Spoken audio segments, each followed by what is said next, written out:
ધાનેરા તાલુકાના અનેક ગામડા અને નગરમાં કોંગ્રેસ ઉમેદવાર જ્ઞાનીબેન ઠાકોરે સભા ગજવી રહ્યા છે, જેમાં મોટી સંખ્યામાં મતદારોએ હાજરી નોંધાવી રહ્યા છે.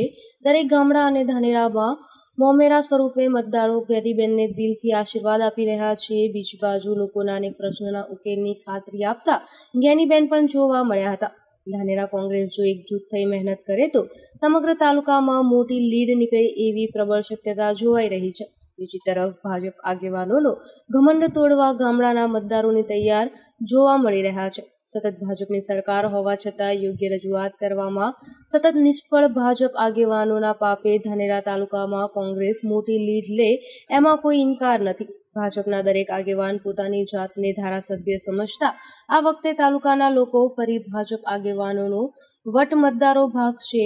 કોંગ્રેસ પોતાની જૂથબંધી ભૂલીને મહેનત કરે તો બનાસની બેન મેદાન મારશે નક્કી જ છે, પણ કોંગ્રેસ ક્યારે એક બની ભાજપ આગેવાનોનો વટ ભાગવા મેદાનમાં ઉતરશે એ કહેવું મુશ્કેલ છે. પણ હાલના સમયે સમગ્ર તાલુકામાં તો જ્ઞાનીબેનની લહેર ચાલે છે, એનો ઇનકાર ન કરી શકાય. બીજી તરફ આવી લહેર કદાચ ભાજપ આગેવાનની ઓછા વોટ કેમ મળ્યા એની સમીક્ષા કરવા મજબૂર ન કરે એ પણ જોવાનું રહ્યું.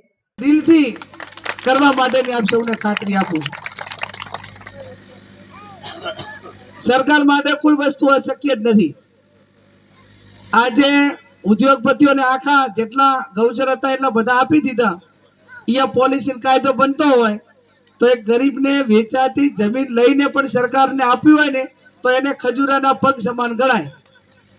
એમને ઈચ્છા શક્તિ હોય તો, અને ઈચ્છા શક્તિ આપણે ઊભી કરવા માટે કોઈ એક વ્યક્તિથી ના થાય.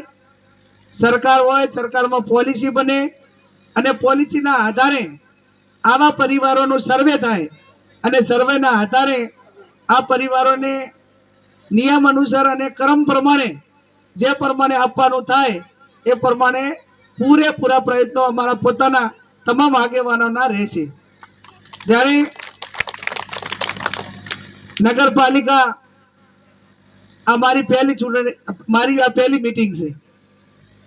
ગ્રામ્ય વિસ્તારમાં મોટા ભાગના તમામ મીટિંગો કરી, પણ નગરપાલિકામાં પહેલી મીટિંગ છે ત્યારે આ વોર્ડ નંબર 1 અને 2 એ 1 ને 2 ના ટોટલ નગરપાલિકાનું મતદાન રાવજી કેટલું છે? 22-23 હજાર. તો મર્યાદિત છે. ડીસા અને પાલનપુર નગરપાલિકાનું મતદાન 1-1 લાખનું છે. એના સામે ઘણું ઓછું મતદાન છે ધાનેરા નગરપાલિકાનું. વોર્ડ નંબર 1 ને 2 એટલે 22 એટલે બહુ વધારે એક વોર્ડમાં મતદારો ન ગણી શકાય. એવરેજ 3 કે 4 હજારના 3,000ના એવરેજથી મતદાર ગણી શકાય. અને એમાં તમે આટલી મોટી સંખ્યામાં હાજર રહ્યા એટલે એ તમારી લાગણી, પ્રેમ, સ્નેહ, લાગણી બતાવે છે. આપ સૌ 7મી તારીખે કોંગ્રેસના પંજાને વોટ આપી વિજય બનાવજો. ઠાકોર સમાજને પણ મારી વિનંતી છે કે નથાભાઈ સાહેબે મને ફરિયાદ કરી કે બેન બધાને વોટ આપવા છે પણ તમારા વાળા કોઈ માગવા જ જતા નથી, અને માજા વગર તો તાર માએ કોઈ ના હાલે. એક જણનું જવું તો પડે કે ના જવું પડે? અમને ખબર હોય કે આ બિલકુલ આપવાનો નથી તો આપણે પ્રોટોકોલથી બોલ્યાથી કે અમારું ધ્યાન રાખજો ને મદદ કરજો.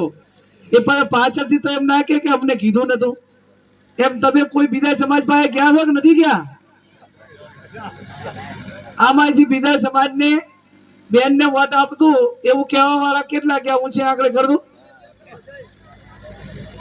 થોડાક 10-5% તો સાહેબ છે. 10%